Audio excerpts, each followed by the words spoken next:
The flowers hit the marble floor first. Ivory roses, hand-tied with silk ribbon, the same ones Naomi Clarke had spent 3 weeks agonizing over with the florist. Tumbling from her fingers in slow motion as the words her groom had just spoken carved through the cathedral like a blade through warm butter. 300 guests sat frozen in their pews. The kind of frozen that happens when the air leaves a room all at once and nobody knows whether to breathe or bolt. "I can't do this," Derek Holt said. He wasn't whispering, he never whispered. That had always been one of the things Naomi thought she loved about him, his loud, unashamed confidence. Right now, standing at the altar in his custom tuxedo with his jaw set and his eyes somewhere past her left shoulder, that confidence looked a great deal like cruelty. "I can't marry you, Naomi. I'm sorry." She heard the words. She processed them the way you process something catastrophic. Not all at once, but in fragments, each piece, arriving separately like debris after an explosion. Can't marry you. Derek. Her voice came out smaller than she intended. She cleared her throat and tried again. "Derek, what are you doing?" "What I should have done 6 months ago." He tugged at his collar, the first sign of discomfort she had seen from him. Though she understood now it wasn't guilt making him uncomfortable. It was just the collar. "I've been seeing someone else. I have been for a while, and I think I love her." The murmur that rolled through the congregation was the sound of 300 people all deciding, in the same instant, that they were glad they weren't Naomi Clarke. She stood at the altar in the gown she had found on a Tuesday afternoon in October, the one that had made her cry when she saw herself in the mirror, because it felt like proof that beautiful things could happen to ordinary girls. Her dark hair was pinned beneath a cathedral veil. Her hands, which had been holding those roses, were now empty, trembling slightly at her sides, and she was doing the thing she had promised herself she would never do in public. She was trying not to fall apart. "You're doing this now?" she whispered. "Here? In front of everyone?" Derek at least had the decency to look briefly toward the floor. "I didn't know how to tell you before. I didn't want to hurt you. And this..." She gestured at the cathedral, the guests, the flowers, the priest standing 6 feet away with his Bible open and his expression unreadable. "This doesn't hurt me? Naomi, I need you to understand..." "Who is she?" Silence. Then, from the third row on the right side, the groom's side, a woman stood up. Tall, polished, in a deep green dress that had no business being worn to someone else's wedding. She didn't look apologetic. She looked, if anything, relieved. Naomi recognized her in the way you recognize a photograph you've been shown in a nightmare. Vague, wrong, impossible. Celeste. His colleague. The one he had insisted was just a friend, just a work thing, just someone he grabbed coffee with. Just. Something inside Naomi Clarke went very quiet. She didn't cry. She wanted to, felt the pressure of it behind her sternum like a fist. But the tears didn't come. Maybe because some part of her understood that breaking down here in front of his family and her family and the cousins she hadn't seen in years and the work friends she'd never particularly liked would be the final humiliation in a series of humiliations she hadn't even known were happening to her. She had been humiliated for months. She just hadn't known it yet. Derek started speaking again, something about timing and feelings, and how he hoped she'd understand one day. Around her, Naomi was dimly aware of people shifting, whispering, the rustling sound of an audience that doesn't know whether the show is over. She heard her mother's voice from somewhere behind her. A sharp, choked sound. That wasn't quite a word. She heard Derek's best man clear his throat. She heard, distantly, the massive cathedral doors at the back shift on their hinges, as if someone had just slipped inside. She didn't turn around. "You could have called this off last night," she said, cutting through whatever Derek was saying. You could have called it off last week. You could have picked up your phone at any point in the last 6 months and spared me this. She gestured at the cathedral, at the flowers, at the 300 witnesses to her destruction. You chose to do it here. Naomi, I didn't mean for it to become a spectacle. You wanted an audience, she said, and the quietness in her voice surprised her. She didn't sound angry. She sounded like someone standing at the edge of something very deep, measuring the distance to the bottom. You wanted everyone to see you make the brave choice. You wanted the applause for finally being honest, and you wanted it in public where I couldn't make it complicated for you. Derek's jaw tightened. From the pew directly behind the groom's party, someone laughed. A short, ugly sound that was swallowed almost immediately, but not quite fast enough. Naomi heard it, and so did everyone near it, and the small cruelty of it was the thing that finally made her eyes sting. She bent and picked up the roses. She didn't know why. They were just there on the floor, and it felt wrong to leave them. Good luck, she said to Derek. She said it to Solace too, meeting the woman's eyes across the cathedral, because she was not going to look away first. Not today, not ever again. Then she turned toward the aisle. 300 people watched her walk. Some of them had the grace to look away. Most of them didn't. She was halfway to the back of the cathedral when the murmuring cut off completely, replaced by a silence so total it had a physical weight. She slowed and then stopped because there was a man standing in the aisle. He hadn't been there a moment ago. She was almost certain of it. He was tall, not in the obvious athletic way, but in the way of someone whose height you notice because everything else about them seems constructed at the same scale of intensity. Dark suit, European cut, no tie. Dark hair, worn slightly longer than was currently fashionable, pushed back from a face that could have been carved from something quarried in the Italian countryside. All strong angles and deep-set eyes and a jaw that looked like it had never once softened into an expression that could be called friendly. He was, perhaps, 35. He was, without question, the most dangerous-looking person Naomi Clarke had ever seen in her life. He was also looking directly at her. Not at the altar. Not at Derek. Not at the 300 guests arranged in their pews like an audience awaiting a verdict. At her. Only at her with the kind of focused attention that most people reserved for things that were about to become very important. Naomi stopped walking. The man tilted his head just slightly, an acknowledgement. She had no idea who he was. She had never seen him before in her life. She knew, with the strange animal certainty that bypasses rational thought entirely, that he had been watching the entire scene from the back of the cathedral, and that whatever he had decided as a result of watching it was already in motion.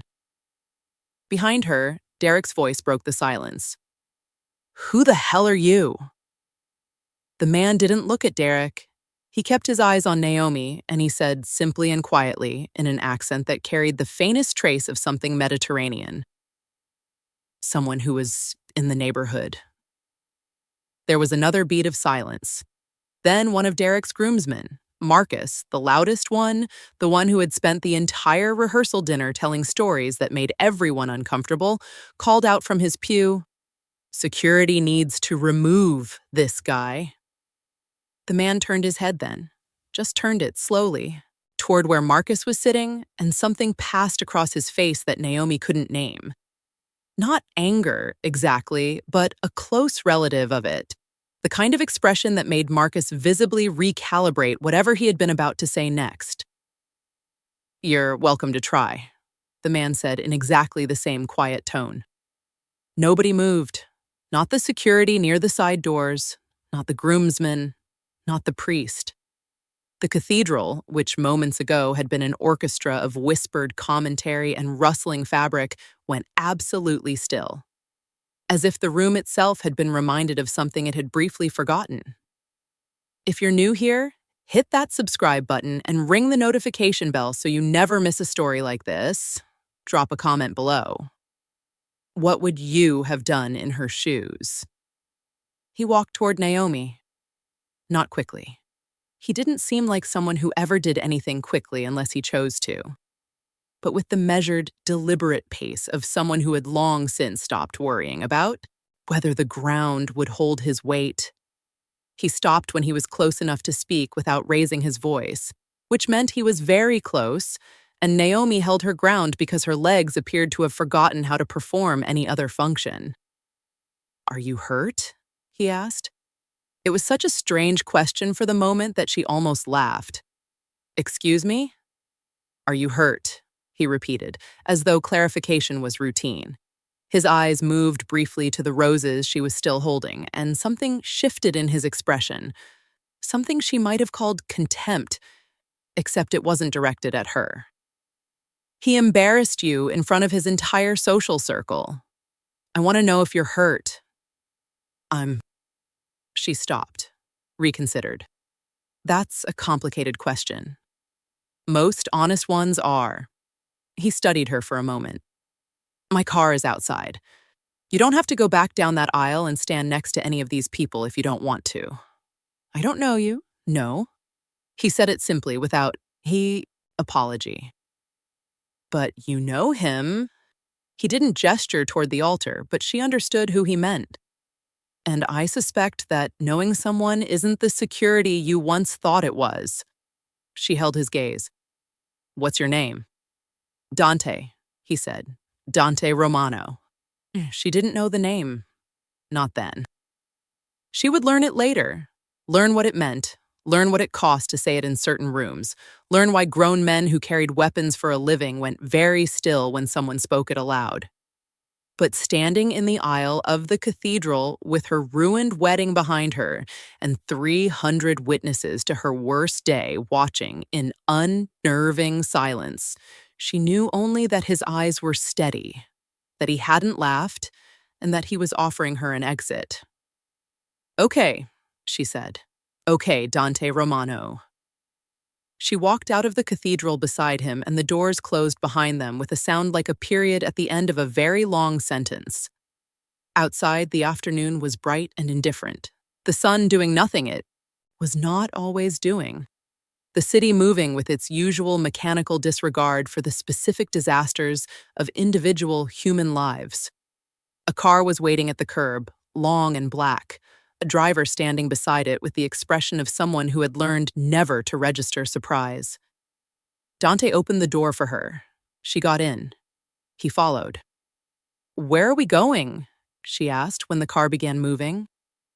"Somewhere safe," he said. "You can decide what comes next when we get there." She laughed, and it came out slightly wrong, too close to the edge of something that wasn't laughter at all. But it was real. "I just walked out of my own wedding with a stranger." "You walked out of someone else's performance," he corrected, without any particular emphasis. "It happened to involve you." She looked at him. In the close space of the car, with the cathedral receding behind them and the afternoon light cutting through the tinted windows, he was even more severe-looking than he had seemed in the aisle. All of that stillness and focus and carefully maintained distance. He was not, she thought, a man who wasted anything, including words. "Why were you at the wedding?" she asked. He was quiet for a moment. "I had business with someone in the congregation." "What kind of business?" His eyes moved to her face. Something almost amused lived briefly behind them, though his expression didn't change. "The kind I don't discuss in cars." She let it go. She was too tired to push, and some part of her understood that she had climbed into a car with a man who was not going to offer easy answers, and that she had done it anyway, and that this probably said something important about the current state of her judgment. She looked out the window. The city moved past in layers. "He's been lying to me for 6 months," she said, to nobody in particular. "Longer," Dante said. She turned to look at him. "What?" He met her eyes. He didn't look away. Longer than 6 months. I'd wager at least a year. The quiet in the car after that had a different quality. The estate was outside the city, 40 minutes beyond the last suburb, down a road that didn't appear on any map Naomi had ever used, through gates that opened before the car reached them and closed behind them with the smooth finality of something that had never once failed to function. The house itself was large enough to take several seconds to comprehend. Stone and glass and clean lines set against a slope of manicured grounds that suggested significant resources applied to a single, relentless standard of order. It looked nothing like what she would later understand it was. Inside, a woman named Ava met them in the entrance hall, mid-50s, silver-haired, with the bearing of someone who had organized difficult situations for a very long time and found the work essentially satisfying. She looked at Naomi, took in the wedding dress and the roses and the expression of someone in the early stages of surviving something, and said to Dante in a tone that permitted no argument, "She needs clothes, food, and a room, in that order." "Yes," Dante agreed, as though this were already handled. "I'm fine," Naomi started. "You're in a wedding dress with no luggage," Ava said, in a tone that suggested this was a factual observation and not a judgment. "Come with me." Naomi went. The room she was given was on the second floor, south-facing, with a view of the grounds and a bathroom that contained more square footage than her apartment's living room. Clothes appeared, she didn't ask how, simple and well-made. Soft trousers, a cashmere sweater, clean-lined shirts in neutral colors. She changed out of the gown, folding it with more care than she felt, and sat on the edge of the bed and looked at the ceiling for approximately 4 minutes before deciding that she was not going to dissolve. Not right now, not today. She went back downstairs. Dante was in a room off the main hallway. She found it by following. The sound of voices, though by the time she reached the door, they had stopped. He was alone, standing at a desk, looking at something on his phone. He looked up when she entered. "Better?" he said. "Marginally." She stayed near the doorway. "I need to call my mother." "There's a phone on the desk." "Thank you." She crossed to it, then stopped. "Can I ask you something first?" He set his phone down, gave her his full attention in that way he seemed to have. The way that made it feel like no other thing in the room existed while he was looking at you. "Ask." "Why did you intervene? At the cathedral? You said you had business there, with someone else. So why did you step into the aisle? Why me?" A beat. He picked up a glass from the desk. "Water? Just water," and looked at it for a moment. "Because no one else was going to," he said. "That's not a complete answer. It's the true part of the answer.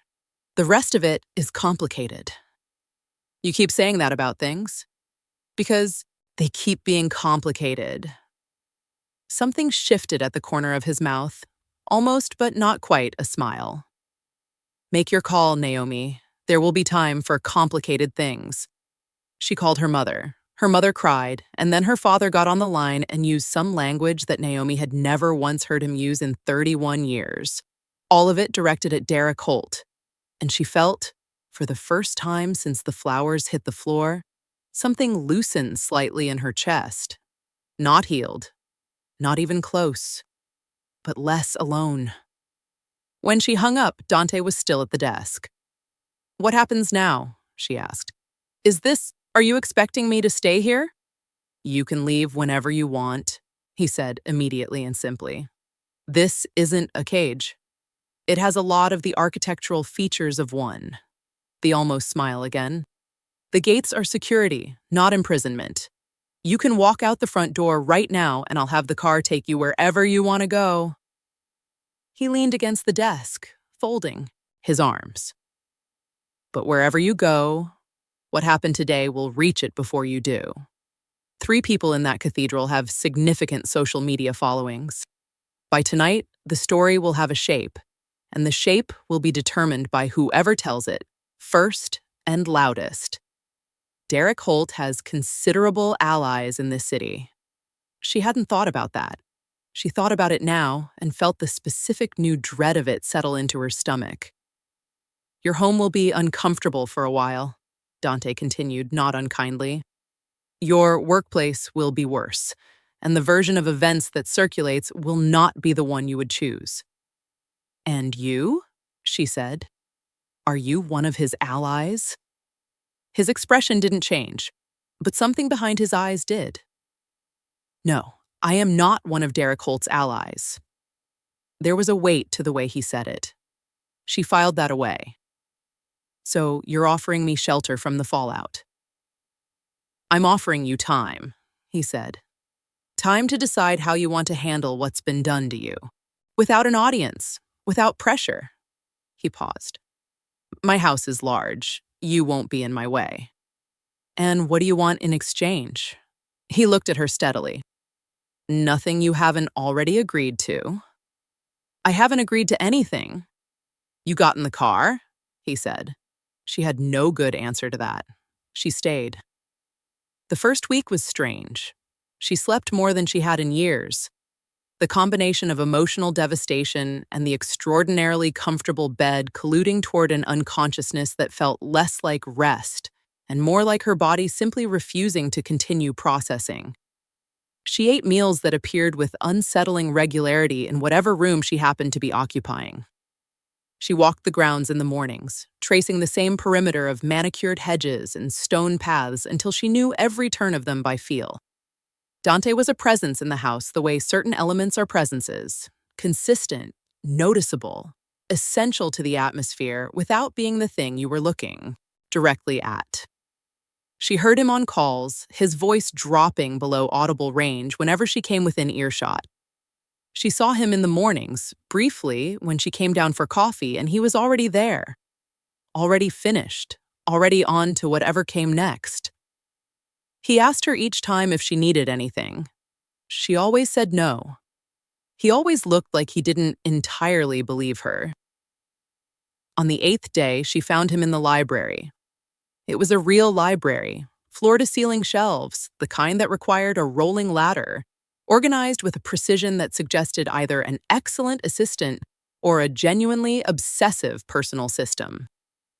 He was at the far end, standing rather than sitting, a book open in his hand, but not, she thought, really being read. "Can I ask you something?" she said from the doorway. He looked up. "You can always ask." "What do you do?" She gestured vaguely at the house, the grounds, the general atmosphere of organized, significant power. "What is all of this exactly?" He watched her for a moment. "What do you think it is?" "I think," she said carefully, "that you are not a man who built this by selling insurance." A pause. Then he set the book down, very precisely, on the arm of the nearest chair. "No, not insurance." "Then what?" He looked at her with that unreadable focus. "I protect things," he said, "and people and interests. And when those things are threatened, I respond to the threat." That sounds like a very careful description of something specific. "Yes," he agreed. "It is." She crossed the library slowly, stopping at the shelves nearest the window, running her finger along the spines without reading them. It was something to do with her hands while she decided what to ask next. "Are you dangerous?" she said finally. "Yes." No hesitation, no apology. "To me?"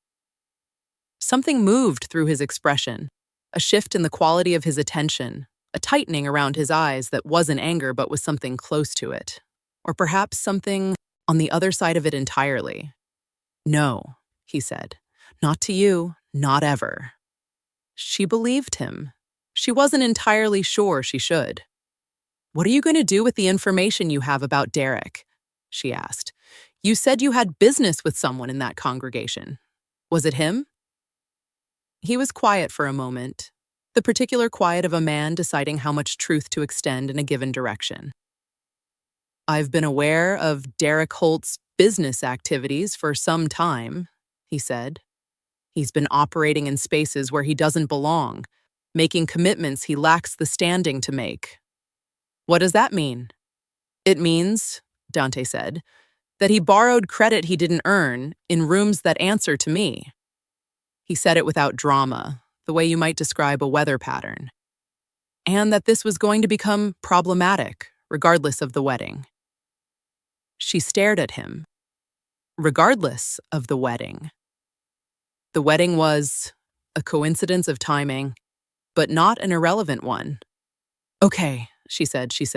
It the way you say okay, when you are not okay at all, but you have encountered a wall and need a moment before you decide whether to go around it or through it. So what happens to him? That, Dante said, is still being decided. She went back to her book.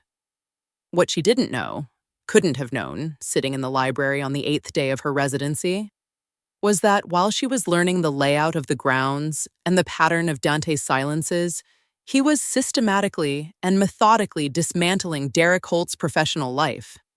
Not quickly. Quickly would have been conspicuous. Dante didn't work conspicuously. It began with the investors. 3 of the major backers of Derek's current project, a mixed-use development on the city's east side, received through entirely separate and untraceable channels information about certain decisions Derek had made in the structuring of the deal. Information that made one of them call his lawyer. Information that made another begin. A quiet process of extricating himself from the project entirely. Then, the bank. Derek's relationship with his primary commercial lender rested on a personal connection.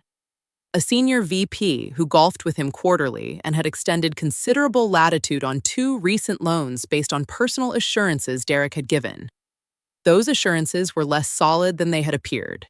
When this became evident to the senior VP, not through any dramatic disclosure, but through the accumulation of small, verifiable details that arrived over the course of a week, his attitude toward Derek's next refinancing request changed considerably. Then the press. A financial journalist received, through a source she had used before and trusted completely, some questions worth asking about Derek Holt's firm. The kind of questions that, when asked in print, didn't destroy a man outright, but made every other question about him more expensive to dismiss. Dante did none of this out of chivalry. He was not a chivalrous man in the conventional sense. He did not perform nobility, did not require applause for virtue, did not operate on the currency of moral self-congratulation that most people demanded in exchange for good behavior. He did it because Derek Holt had been on his radar for months, moving in circles he had no business moving in, making agreements with people who answered to Dante. The wedding had simply been the intersection point, the place where his professional surveillance of Derek's misalignments had collided with something personal, something that had nothing to do with business, and everything to do with a woman who had picked up her own flowers off the floor and refused to look away first. He was not confused about which of those things had made him stand up from the back pew and walk to the aisle. He was simply not accustomed to being honest about it. On the 12th day, Naomi found out. Not from Dante, she found it on her phone in the financial news section. She had started reading because she had apparently developed the kind of obsessive attention to peripheral information that catastrophic events tend to produce. A short item about a commercial developer facing a potential review of a recent project. Derek Holt, named. Questions being asked. She came to find Dante in the study where he spent most of his mornings. Did you do this? She held up the phone. He looked at the screen, then at her. Sit down, Naomi. Did you do this? Sit down. She sat because something in the way he said it made standing feel like an argument she didn't yet have the information to win. Talk to me. He leaned back in his chair, studying her. Derek Holt has been operating at the margins of legality in his business dealings for approximately 3 years. He's made agreements with people he should not have made agreements with, using resources that aren't cleanly his. That was true before you were engaged to him, and it remained true throughout. Did you Do this because of me? A pause. The decision to act on what I knew had been pending for some time. The timing was accelerated. Because of me, she said again. His eyes were steady. Yes. She sat with that for a long moment. There were, she thought, several reasonable responses available to her. Outrage, gratitude, fear. She felt pieces of all three somewhere in her chest, shifting and rearranging. That's not something I asked for, she said finally. No. You should have told me. Yes, I should have. He said it simply without deflection, and the absence of defensiveness in it was itself a kind of information. He took a year from me, she said. At least. He took the version of the last year where I knew what was real. Yes. Quiet. Absolute. And you think taking his business apart evens that? No. Immediate. Nothing evens that. I'm not trying to even it. Then what are you trying to do? He was quiet for a moment. When he spoke, it was with the care of someone, choosing each word the way you choose your footing on unstable ground. I'm trying to make it cost him something, he said, because things that cost nothing get repeated. The room was very still. Who are you? She said. Not the way she'd asked before, not functionally, not practically. The real question. The one underneath all the reasonable ones. He held her gaze for a long moment. Someone who found the situation in that cathedral unacceptable, and who had the means to do something about it. Dante? Yes. That's not an answer. No, he agreed. It isn't. She stood. She walked to the window, looking out at the grounds, at the particular quality of order that attended everything in this place. The way nothing was accidental, nothing was soft, nothing left to chance.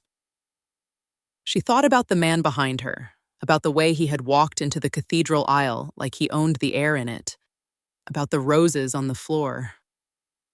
I want to see him, she said. Silence. Not because I want to talk to him, she clarified. Not because I want anything from him. I want to see his face when he understands that the things he thought were permanent are gone. She turned from the window. Can you arrange that? Something happened in Dante's face. The closest thing to visible emotion she had seen from him. A shift that wasn't quite surprise, but was adjacent to it, settling into what she would later, thinking about this moment, identify as recognition. As if she had said something that confirmed a question he had not yet admitted he was asking. Yes, he said. I can arrange that. It took 4 more days. In those 4 days, 2 things happened simultaneously. Derek Holt's professional situation deteriorated from uncomfortable to critical, and something between Naomi and Dante shifted in the particular, hard-to-name way that things shift when 2 people have spent enough time in close proximity with enough unsaid between them. She found him in the kitchen at 2 in the morning on the 3rd night, a place she hadn't expected him to be, since everything about Dante Romano suggested that he didn't do ordinary domestic things like stand in kitchens at 2 in the morning, looking at nothing in particular. He was at the counter, a glass of something amber in his hand, the lights low. Can't sleep?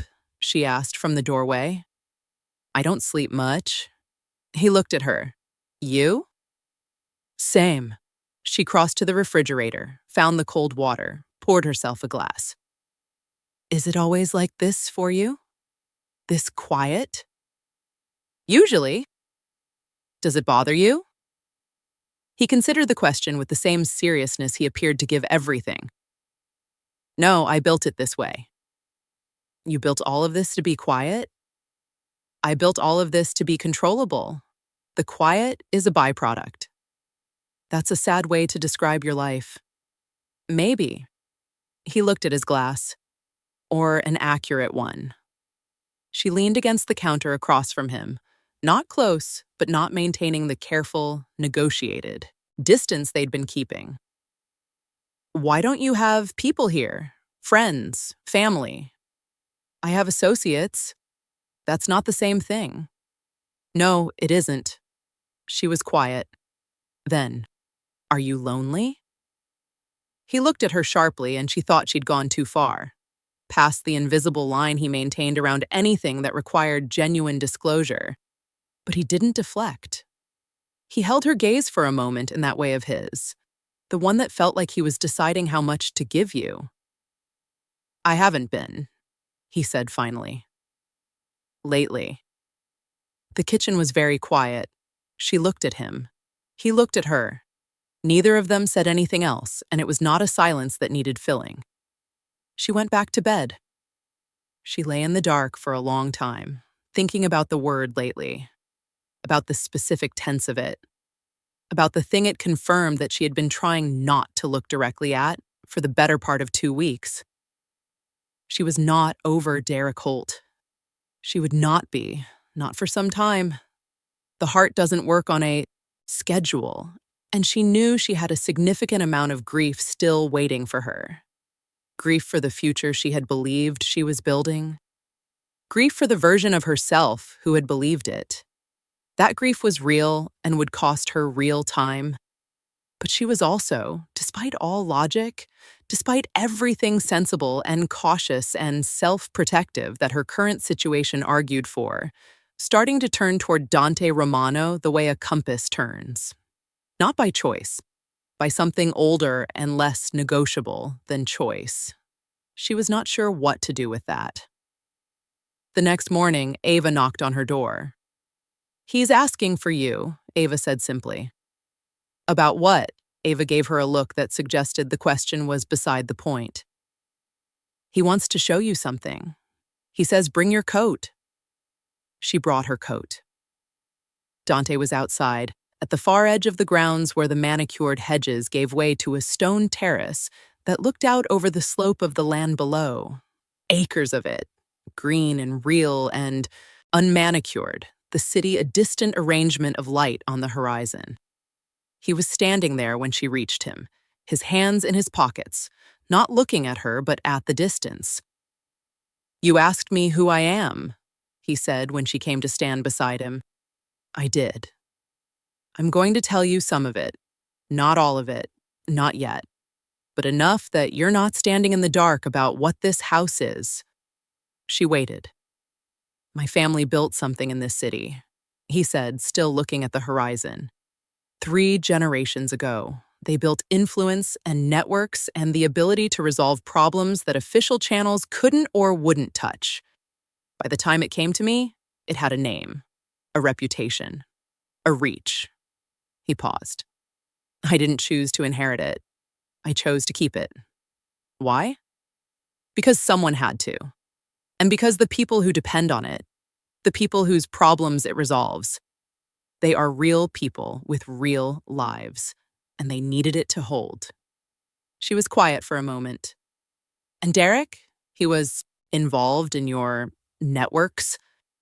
He was trying to be, Dante said, using connections he didn't have the standing to use, making promises he couldn't back. That's the kind of thing that, in my world, has a cost. And the cost was what I'm watching happen to him. The cost, Dante said, turning to look at her, was inevitable. The particular shape it took, the timing of it, that was influenced by other things. He held her gaze.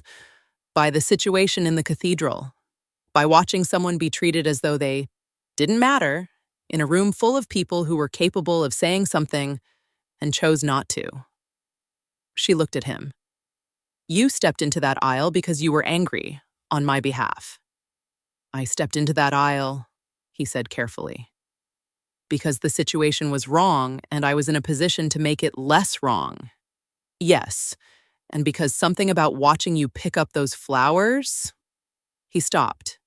He looked away again briefly toward the horizon. It was something I was not able to simply watch and do nothing about. The wind moved across the terrace between them. Thank you, she said finally. For what it's worth. I know you'd probably say it wasn't. It was, he said, simply, directly. No qualifications. She looked at him for a long moment, at the clean, severe line of his profile against the sky, at the stillness in him that she had learned, in the 16 days since the cathedral, was not coldness, was, in fact, its opposite, a very controlled warmth, the kind that doesn't perform itself because it doesn't need to. "Okay," she said. "Tell me when we're going." They went the next morning. If this story has you gripped, smash that like button. It helps more people find us. And if you want to support the channel, you can buy us a cup of coffee using the link in the description. It means the world. The car stopped outside a hotel in the city's financial district. Mid-range, anonymous, the kind of place where people had meetings they preferred not to have at their offices. She and Dante waited in the car for 7 minutes before Derek Holt emerged from the lobby doors. He looked terrible, not devastated in any obvious way. He was still dressed well, still carrying himself with the practiced ease of a man who had always been confident in public. But around the edges, in the set of his shoulders and the tightness around his eyes, there was the unmistakable signature of a man whose certainty had recently been disturbed. The kind of disturbance that doesn't resolve itself by the next morning. He was on his phone. He didn't notice the car. "Do you want to get out?" Dante asked. "Not yet." She watched Derek pace a short distance on the sidewalk, his hand pressed to his ear, his expression shifting through something she recognized as controlled frustration. Derek's particular flavor of emotion, the kind that never quite boiled over because he was always watching to see who was watching him. "He's on a call, is it?" "His lender, probably. They were scheduled to speak this morning." Dante's voice was utterly neutral. She looked at Dante. "You know his schedule." "I know most things I need to know." "And that doesn't—" She paused. "Doesn't that bother you? Knowing everything about everyone. Doesn't it get heavy?" He thought about it, really thought about it, the way she had learned he did. Not performing consideration, but actually engaging with the question. "Some information does," he said. "Most of it is simply what it is. Data, context, tools." He looked at her. "What bothers me is when someone has the information and doesn't use it to act on what's right." She looked back at Derek. She waited. And then, as if he had felt the weight of observation, Derek lowered his phone and looked up. Looked directly at the car. He couldn't see through the tinted windows. He shouldn't have been able to know who was inside. But something in his face shifted. The color changed. His body made the small, involuntary adjustment of someone who has suddenly become aware of being in the wrong place. "Now," Naomi said. She got out of the car. The afternoon air hit her immediately, cool and sharp, and Derek's expression moved through several things in quick succession when he saw her. Surprise first, then something complicated that wasn't quite guilt and wasn't quite relief, and then, when Dante stepped out of the car behind her, something that was unmistakably fear. He knew the name. She understood that now, watching his face. Whatever circles Derek had been moving in, whatever agreements he had been trying to make, he knew the name Dante Romano. He knew what it meant. And the arithmetic of his current position was visible in real time as he stood on the sidewalk and tried to assemble himself into someone who was not afraid. He failed. "Naomi." His voice was steadier than she expected. "What is this?" "I don't know," she said. "What does it look like?" He glanced at Dante, back at her. "You're with him?" "I'm here," she said. "That's what I am." He swallowed. She watched him assemble the things he wanted to say, watched him measure them against whatever he was reading in her face and in Dante's absolute, unhurried presence behind her, and watched him discard several versions. "I'm sorry," he said finally. "About the wedding. I handled it." "Catastrophically," she said. "You handled it catastrophically, Derek." "I know, I panicked. You should have been honest 6 months ago. A year ago, you should have had the conversation that was going to happen eventually, and you should have had it privately, without an audience, without the flowers and the priest and the 300 people. She took a step forward. Just one. You chose every single day not to have that conversation. And then you chose the most public, most damaging way possible to finally have it, because you wanted credit for the honesty without any of the cost. That's not honest, Derek. That's just a different kind of calculation. His jaw worked. He looked at Dante. You did this. To my business, you had no right. I had every right, Dante said, and his voice was the flattest, most absolute sound Naomi had ever heard a human voice produce. Completely without temperature, like something measured rather than felt. You've been operating under agreements made with people who work inside my sphere of operations. You used names you had no standing to use. You made commitments you couldn't back. Did you think there would be no accounting for that? He took one step forward, unhurried, and the distance between them suddenly felt very different. The accounting was always coming. The timing simply aligned with something that warranted my personal attention. Derek's face had gone the color of old paper. I suggest, Dante said, that in the coming weeks, when you receive communications from certain parties about restructuring certain arrangements, you respond, promptly and in good faith. That would be the path that ends with you still having a business in 12 months. And if I don't? The quiet that followed was absolute. The path that ends otherwise, Dante said, is one I would not recommend. Derek Holt was not a small man. He was not, by any conventional metric, someone who had ever been in a position where the ground shifted this dramatically beneath him. But standing on the sidewalk outside a mid-range hotel in the financial district with Naomi Clarke, looking at him with nothing on her face that resembled what he had expected. Not tears, not anger, not the desperate need for explanation that he had privately been counting on. He looked, for one unguarded instant, genuinely afraid. Afraid in the way that makes you realize all the things you built your confidence on were not, in fact, the foundations you believed them to be. She let the silence hold for a moment. Just a moment. Just enough for it to mean something. Goodbye. Derek, she said. She turned and got back in the car. Dante followed. The door closed. The car moved. She looked out the window. The city moved past again, same as it always had.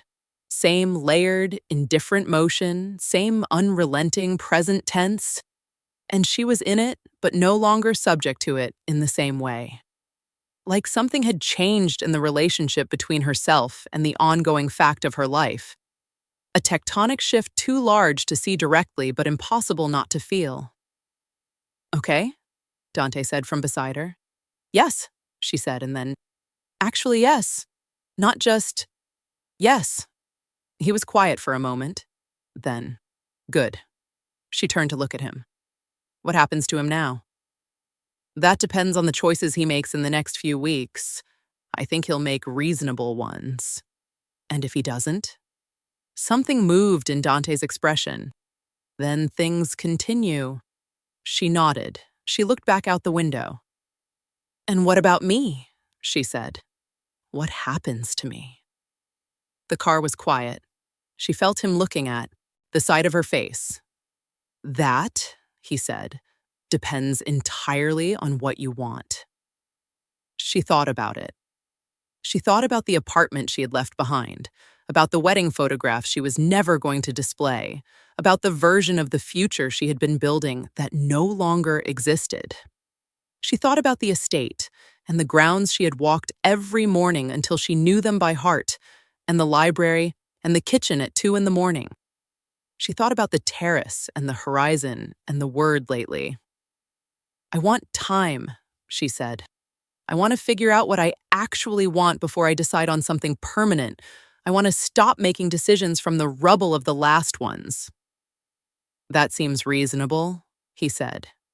And I want to understand what I'm in the middle of. if I stay, I want to understand what your world actually is.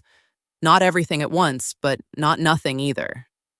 He held her gaze, a long, deliberate moment. All right, he said. All right? All right. The corner of his mouth moved, and this time it was an actual smile. Small, restrained, but genuinely his, and she felt the particular significance of seeing something genuine from a face that was so practiced in withholding. I think you're capable of handling the relevant information. Was that a compliment? It was an assessment. From you, that might be the same thing. The smile didn't disappear. That surprised her. They went back to the estate. She stayed, not because she was afraid, and not because she had nowhere else to go, and not because he had asked her to. She stayed because she had stood in a cathedral in an ivory gown and watched the future she thought she was walking into evaporate. And because in the wreckage of that she had found, entirely by accident, a man who was difficult and guarded and unquestionably dangerous, and who had nonetheless stood in the aisle when everyone else stayed seated and looked at her, only at her, and asked if she was hurt. And because the answer, she was beginning to understand, was yes, but less than yesterday, and less again than the day before. She sat in the library that evening, in the chair nearest the window with a book in her lap that she wasn't really reading, while the grounds went dark outside and the lights came on throughout the house. Somewhere in the East Wing, Dante Romano was on a call whose content she didn't know yet and wouldn't ask about tonight. In time, she thought. In time. She thought about the gate, closed and certain at the end of the long drive. She had come through it in a wedding dress with borrowed roses and a destroyed future, and she had stayed until the future stopped looking like a place she needed to return to. And she had watched a man take the thing that broke her and make it cost something. And she was 31 years old, and she had lost a wedding and was, steadily and against all expectation, gaining something else. She was still counting, still finding the edges of what it was, and empire was one word for it. Her word was different, and she wasn't ready to say it yet. But she thought, sitting in the library with the book in her lap and the lights of the estate warm around her and the sound of Dante's footsteps moving through the house above, measured and certain as everything else about him, that she was getting there. That the distance between where she was and where she was going was something she could now actually measure, which was not nothing, which was, in fact, considerably more than the nothing she had walked out of that cathedral with. She turned a page. Outside, the gate held. Inside, something new had taken root in the particular, quiet, irreversible way that the most permanent things always do.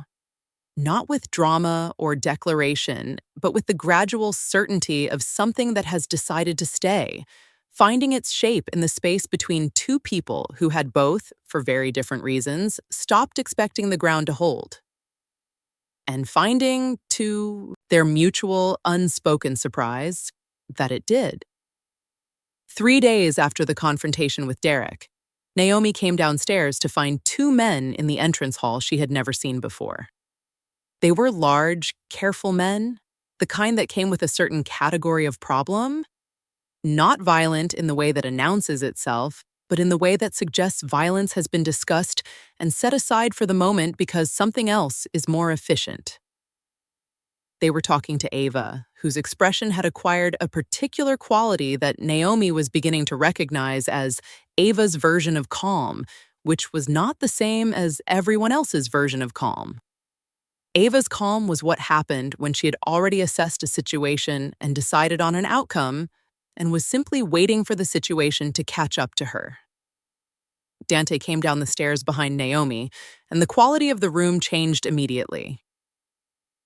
"Mr. Caruso's associates," Ava said to Dante. As if to anyone else in the room it would be a simple announcement and not the thing it clearly was, which was a warning. The taller of the 2 men stepped forward. "Mr. Romano, Mr. Caruso sends his regards. He'd like a conversation about the Holt situation." Tell Mr. Caruso I'll call him this afternoon, Dante said. His voice was completely level.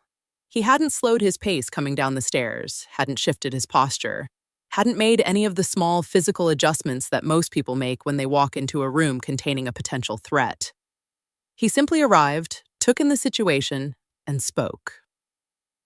Mr. Caruso was hoping for something more immediate. The man's eyes moved briefly to Naomi. Something in his assessment of her was quick and uncomplicated. The kind of look that catalogs a person as relevant or irrelevant and doesn't spend time on the question. Mr. Caruso will wait, Dante said pleasantly, until this afternoon. A pause. The two men exchanged a look that was its own short conversation. Then the taller one nodded, once, and they left. Ava closed the door behind them and went back to whatever she had been doing, with the air of someone who had performed this particular function before and found it unremarkable. Naomi watched all of this. Then she turned to Dante. Who is Mr. Caruso? A business associate, Dante said. A business associate who sends two large men to your house unannounced? It's a communication style, he said. Not a particularly sophisticated one, but not an unusual one either. And the Holt situation. He's interested in that. Dante looked at her for a moment. Caruso had his own interests in Derek Holt's operations, he said. Different from mine. He's recalculating. Is that dangerous?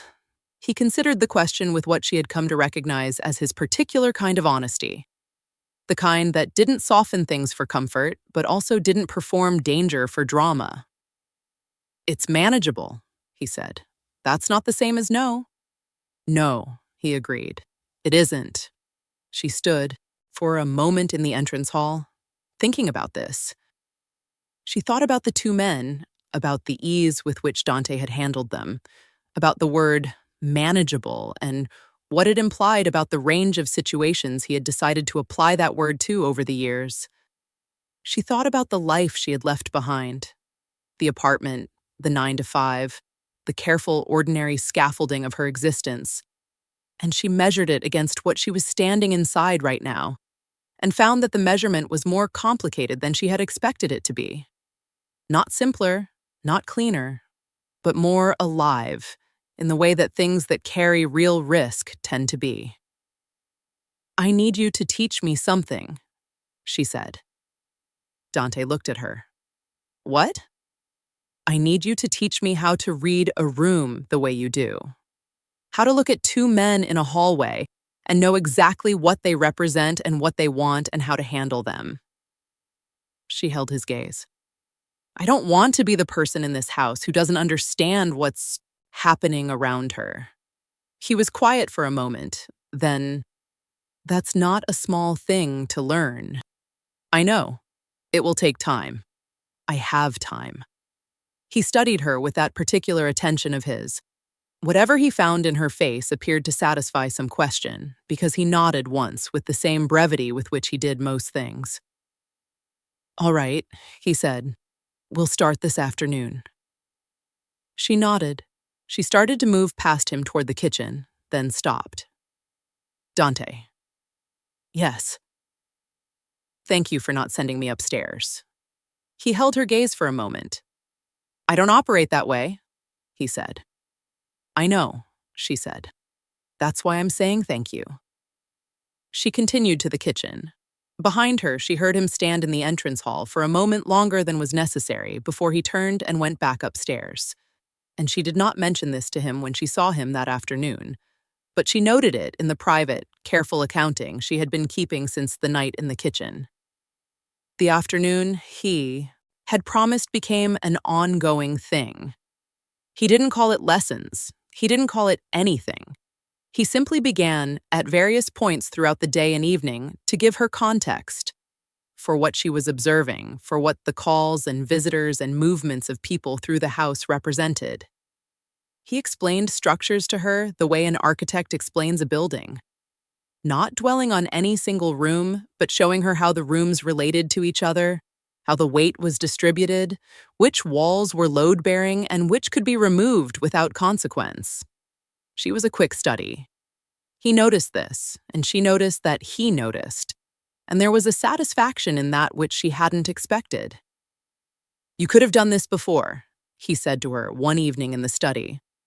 She had just asked a question about the logistics of a particular arrangement he was describing, a question that took the conversation significantly deeper than he had expected her to go. "This kind of work. Yeah, have the instincts for it." "I was a project coordinator," she said. "I spent 3 years keeping 12 people's timelines from destroying each other. I understand systems." "It's more than that." He looked at her. "You understand how people move inside systems. That's different." She considered this. "Derek used to say I was too analytical," she said, "that I thought too much instead of feeling the moment." Derek, Dante said, in a tone that contained an entire assessment, was describing a quality he found inconvenient. She looked at him. She looked at him for long enough that he met her eyes, and the thing that passed between them in that moment, quiet, unannounced, final in the way that certain recognitions are final, did not need to be named to be real. "I keep thinking about something," she said carefully. "Tell me." "I keep thinking that the person I was when I walked into that cathedral is not the person I am right now, 3 weeks later. And I can't decide if that's a good thing or a dangerous one." He was quiet for a moment. "Most good things are a little of both," he said. The old Naomi would have found that insufficiently reassuring. "And the current one?" She thought about it. "The current one," she said, "thinks it might be the most honest answer you've given me." Something in his expression shifted. "I've been trying," he said, simply. Without performance, she believed him. Outside, a car moved on the long drive, and the gate opened and closed with its usual certainty, and the house settled around them with the sound of something that had decided to remain. She looked at the man across the desk from her, at the severity of him and the stillness of him, and the thing she had been trying not to look directly at for 3 weeks, which was the fact that none of the words she had for what was between them were sufficient to it, and none of the framework she had carried into this house from her previous life quite fit the shape of what was happening inside it. She thought about the cathedral, about the floor, about the roses. She had entered that building intending to marry a man who had already, without her knowledge, unmade the marriage they were about to have. She had walked out of it beside a stranger. She had spent 3 weeks in a house that operated by rules she was only beginning to understand, with a man who had made it very clear from the beginning that he was not the kind of person who performed safety, but who also, and she had tested this quietly over 3 weeks of proximity, had never once in any moment made her feel like anything other than exactly herself. That was not a small thing. That was, in fact, the thing. "I'm not leaving," she said. Dante looked up from whatever he had been looking at. Looked at her. She stopped, reorganized. "I'm making a decision that isn't from the rubble of the last one. I'm making it with the relevant information, the way you said I could have. And the decision is that I'm not leaving." He was very still. "I'm not asking you to make a parallel declaration," she said. "I'm not asking for anything, actually. I'm just telling you where I am." "Naomi." "Yes." He looked at her for a long moment. He looked at her the way he had looked at her in the cathedral aisle, with that absolute, undefended attention that she understood now was not his public face but his private one, the one that came out in the moments when he stopped calculating and simply was. "I know where you are," he said quietly. "I've known for some time." "And?" she said. "And," he said, "I find I don't want you to leave either." It was not, by any romantic standard, a declaration. It was barely even an admission. But coming from a man who measured every word against everything it might cost him to say it, who had built the entire architecture of his life around the controlled withholding of precisely this kind of disclosure. Coming from Dante Romano, it was the loudest thing she had ever heard anyone say. She nodded. Once. He nodded back. Outside the window, the grounds lay in the last of the evening light, and the gate stood at the end of the drive, and the city continued its indifferent motion somewhere beyond the trees, and none of it knew or cared what had just been decided in the study of a house that didn't appear on any map. But something had been decided, something permanent, something that would hold. If you made it to the end, you're exactly the kind of viewer we make these stories for. Hit subscribe, leave a comment telling us what you thought of Dante Romano, and if you want to keep these stories coming, grab us a coffee through the link in the description. See you in the next one.